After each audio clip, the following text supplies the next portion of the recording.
Hamıya salam. Bugün sizə yeni esse modelini izah edəcəm. Bildiyimiz kimi 2027-ci ildən etibarən buraxılış imtahanlarında ingilis dilindən yeni esse modeli tətbiq ediləcəkdir. Bu esse modelində bizə bir dənə sual verilir. Həmin sual əsasında biz 100 sözdən ibarət olmaqla esse yazmalıyıq.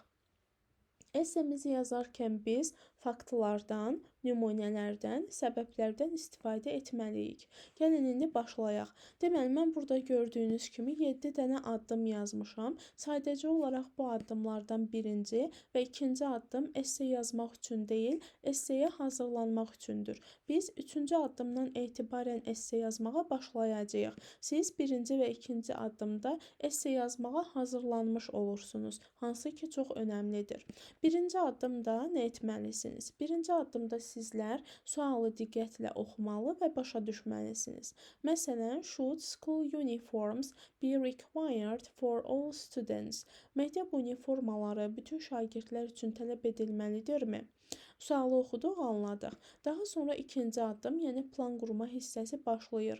Plan qurma hissəsində biz tamamilə başqa bir vərəqdə, başqa bir hissədə yazmağa başlamalıyıq. Yəni sizə verilən esse üçün olan hissədə planı qurmursunuz. Planı qaralamaq kimi istifadə edirsiniz, başqa bir hissədə yazırsınız.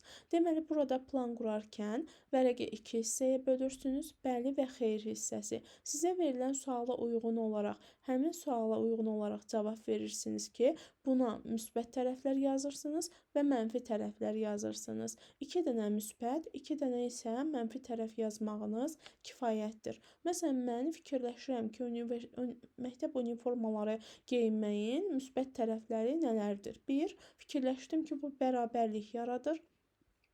2. Fikirləşdim ki, bu nizam və intizam yaradır. Demək, bunlar mənim bəliyə aid olan fikirlərimdir. Bunu yazıram. Qısa formada yazmağınız kifayətdir. 1. Bərabərlik yaradır. 2. Nizam, intizam yaradır. Daha sonra xeyir hissəsinə keçirsiniz. Xeyir hissəsində isə məktəb uniformaları geyinməyin negativ tərəfləri sizcə nələrdir? Bunları yazırsınız. Məsələn, mənə görə bunun negativ tərəfi birincisi odur ki, bunlar əlavə xərcdir. Yəni, hər il yeni uniformalar alınır və ya uniformalar dəyişir və s. İkincisi isə, deməli, negativ tərəfi odur ki, rahat deyil. Bunu yazdım qısa formada. Deməli, bu zaman bu plan qurmaq mənə nəyə kömək eləyir? Mən artıq essedə nələri yazacağımı bilirəm. Artıq esseni yazarkən yeni ideya fikirləşmək məcburiyyətində deyiləm. Sadəcə olaraq mənə qalır bu fikirləri ingilis dilində yazmaq. Daha sonra keçib esseni yazmağa başlaya bilərəm.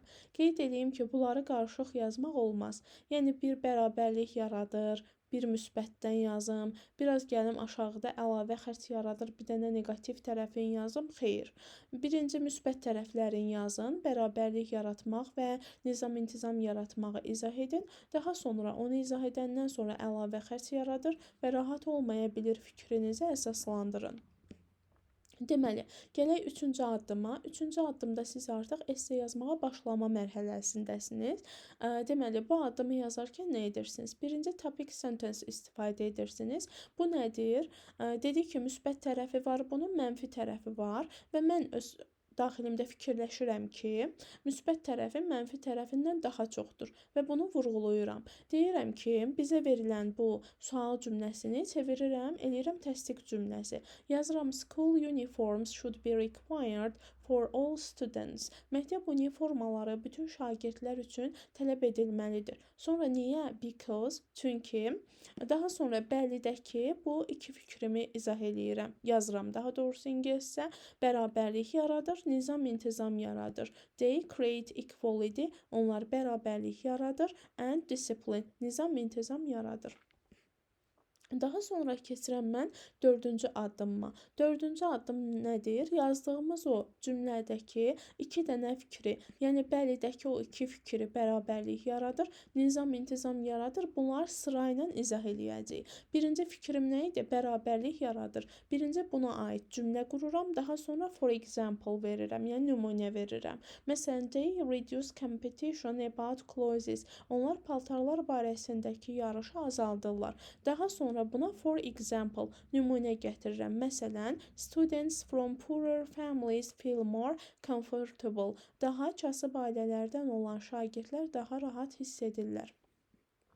Daha sonra bəllidəki ikinci fikrimi izah edirəm. İkinci fikrim nədir? Nizam, intizam yaradır. Bu mənim əlavə fikrimdir. Bax, görürsünüz, əlavə fikirdə mən hansı sözlərdən istifadə edə bilərsiniz? Bunu yazmışam. Moreover, in addition, furthermore kimi sözlərdən istifadə edə bilərsiniz. Yəni, siz bərabərlik yaradır ifadə elədiniz. For example, mütləq ifadə verirsiniz. Daha sonra isə gəlirsiniz moreover. Əlavə olaraq, they create discipline. Onlar disiplin yaradır. Daha sonra buna da for example, eləcə də for instance deyib nümunə verə bilərsiniz. Məsələn, deyirəm ki, for instance, in 2015, some researchers found that students who wear school uniforms are more disciplined. Dedim ki, 2015-ci ildə bəzi araşdırmacılar tapdı ki, uniforma geyinən şagirdlər daha disiplinlidirlər. Deməli, bunu mən əslində uydurdum. Yəni, burada önəmli olan o faktın düz olub olmadığı deyil. Heç kim gedib, bu esseni yoxlayanlardan heç kim gedib 2015-ci ildə belə bir hadisə baş verib, baş verməyib, bunu yoxlamayacaqdır. Onlara heç bu lazım da deyil. Onlara lazım olan şey, siz ingilis dilində fikirlərinizi düzgün ifadə edə bilirsinizmi? Önəmli olan budur.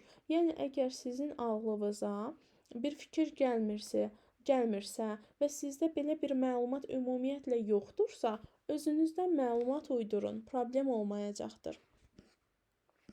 Və gəlirəm əks fikrə. Artıq bu 4-cü addımı da yerinə yetirdim. Yəni, bərabərlik yaradırı dedim, for example dedim, nizam, intizam yaradırı dedim, for example dedim. Əgər məndə dəqiq fakt yoxdursa, onu uydurdum, problem yoxdur. Daha sonra gəlirəm xeyir hissəsini sırayla izah etməyə. Deməli, xeyir hissəsi mənim əks fikrim olacaqdır.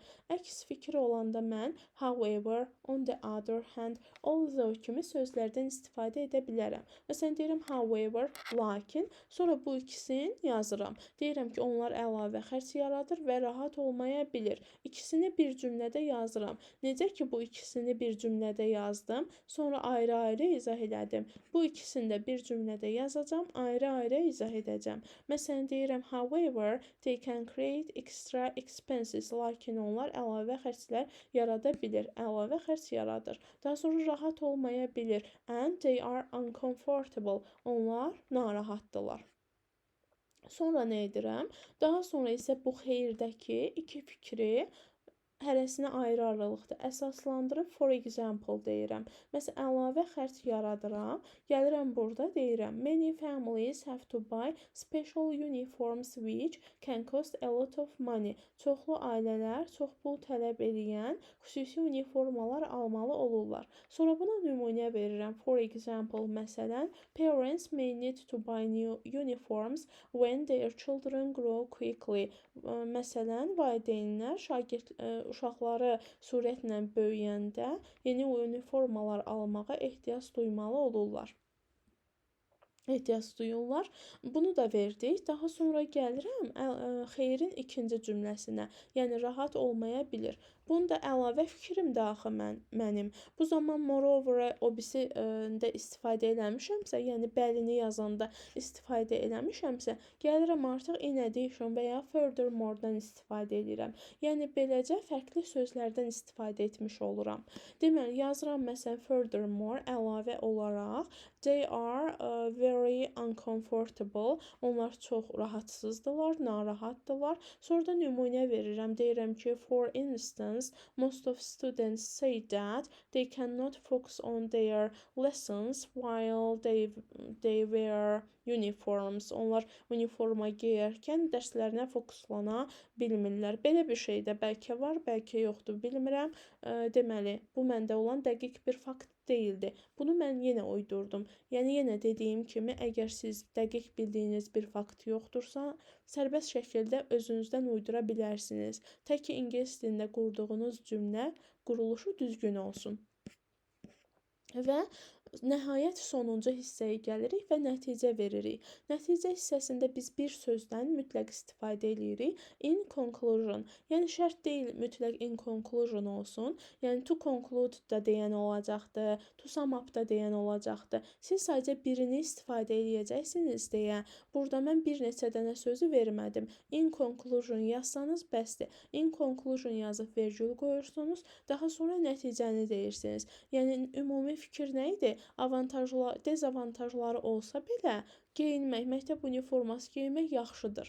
Deyirik ki, uniforms have some disadvantages. Uniformaların bəzi dezavantajları var, but they help create equality at school. Onlar məktəbdə bərabərlik yaratmağa kömək edirlər. Burada isə mən bu yazdığım essenin ümumi formasıdır. Yəni bütöv formasını da vermişəm. Buna da bir baxarsınız və gəlirəm sonuncu olaraq sözlər siyahısına. Burada hansı sözlərdən istifadə edirsiniz? Əgər siz nəsə səbəb bildirmək istəyirsinizsə, because, since, as kimi sözlərdən istifadə edə bilərsiniz. Yəni birinci səbəbdə because dedinizsə, ikinci səbəbi verəndə since deyin. Eləcə də əlavə fikir bildirəndə bir dəfə in addition demisinizsə, digər dəfə, növbəti dəfə furthermore deyin. Eləcə də nümunədə mütləq for example demisinizsə, for instance deyin ikinci dəfə. Əks fikri deyəndə however, bir dəfə demisinizsə, ikinci dəfə on the other hand-dən istifadə eləyin. Nəticədə isə yalnızca bir sözdən istifadə eləsəniz kifayətdir, o da in conclusion.